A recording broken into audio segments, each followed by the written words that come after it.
Showtime! The Capital G show starts right now. What's up YouTube, Capital G here. We're talking Supply Squad in this video, and I'm asking you guys a question.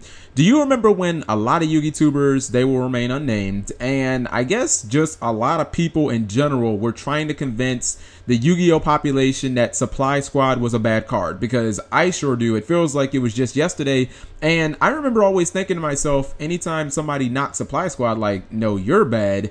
And it's because of the basic principle, whether Supply Squad is making a serious impact on the format or not is irrelevant. It's inherently a powerful card because at its worst, at the absolute worst that the card can do, it lets you replace a destroyed monster with a draw on both players' turns. I mean, how good is that? I mean, there are a lot of super powerful cards that literally have had no impact on metas. That doesn't make them bad. I mean, Dark Arm Dragon, Judgment Dragon, BLS. Like, look at BLS last format, no play. Look at it now. Like, Shadow staple, you know, Burning Abyss staple, etc., etc.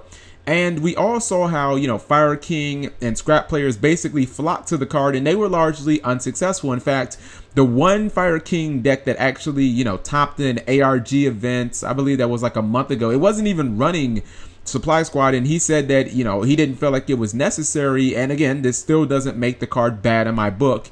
And the problem that Scrap and Fire King players were running into is, you know, it wasn't even the what if my opponent won't destroy my monsters? What if they use, you know, 101 and D-Prison and Evac? And actually, there's even more options now that we have Casto. You can just spin monsters back to the deck to get rid of them. They ran into the Achilles heel of, okay, what if my monsters are being destroyed, but then I'm drawing monsters that I want in the deck? And honestly, just to elaborate even more on that, drawing too many monsters from Supply Squad is just bad in general. But, you know, you don't want to draw your big chicken. You don't want to draw your Scrap Golem. You want to summon those things from Onslaught of the Fire Kings or Scrap Factory, and you can't really do that if you're drawing them and they're not in your deck anymore. And since you only get one normal summon per turn anyway, I mean, it doesn't really matter if you draw a ton of monsters. If your opponent has the counter, like they just evac your monster back to your hand, or they use Solemn Warning, having a bunch of monsters doesn't change the position you're in. Meet Burning Abyss, the deck that no one saw coming. I believe it, Nimnim said, it's the tier 1 no one anticipated or no one saw coming.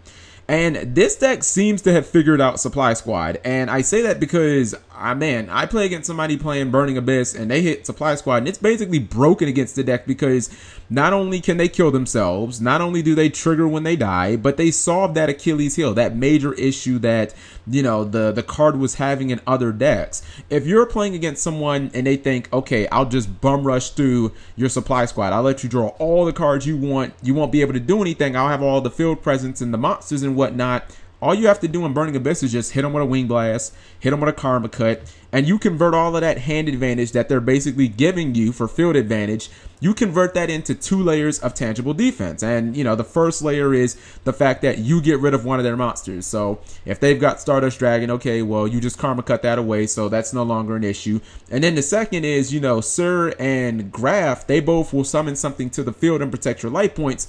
So not only do you get rid of one of their monsters, you actually get a chump blocker as well, but at the same time, you're still going to be drawing cards. So now you can, you know, possibly draw some offensive maneuvers. Okay. But you're also still going to be drawing this entire time. So you can draw some offensive options like maybe Astral Force or MSTs to get rid of their back row and stuff like that. You see, the card basically went from, you know, everybody was saying, oh, it's bad, it's not making any impact on the meta, it's overhyped, it shouldn't be this, that, and the third.